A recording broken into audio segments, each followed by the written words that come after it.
funcție de tipul de clienți, în funcție de tipul de parteneri, etapele sunt cumva diferite. Adică în condițiile în care vorbim de partenerii ca și firme de proiectare, cu siguranță ar trebui să discutăm cu ei cel puțin din momentul în care se dedică unui proiect.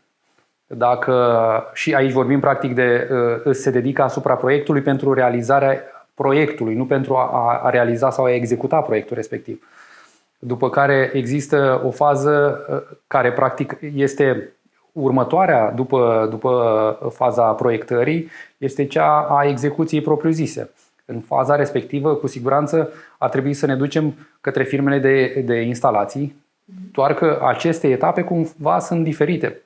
Adică am putea să ne ducem către instalatori, însă să fie într-o fază mult prea incipientă, adică dacă m-aș duce către instalatori în același timp când mă duc către proiectant, nu e util, pentru că executantul nu știe ce soluții sunt prevăzute și atunci nu văd rostul practic discuțiilor respective, pentru că marea majoritate au nevoie să se aplece asupra unor detalii, să zic așa, aspecte atât de ordin tehnic cât și de ordin comercial, doar atunci când știu și au o previziune vis-a-vis de implementarea unei soluții, nu și în altă fază practic.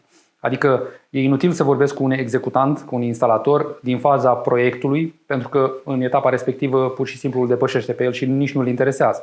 Dacă vorbim de zona proiectării, degeaba vorbesc cu proiectantul atunci când proiectul este realizat și ar trebui să mă dedic practic către instalatori.